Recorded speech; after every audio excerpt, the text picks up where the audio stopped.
الو، مساء الخير. مساء الخير. القس يوسف اقلادس معايا.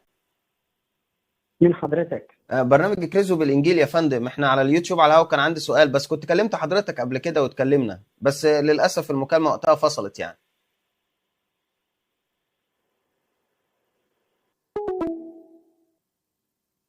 طب ايه ده؟ كاثوليكي. هتصل عليه تاني، هقول لكم ليه هو بيقفل. Google. وغالبا مش The هيرد. cost of انا this call بتصل اهو. is 12 cents per minute.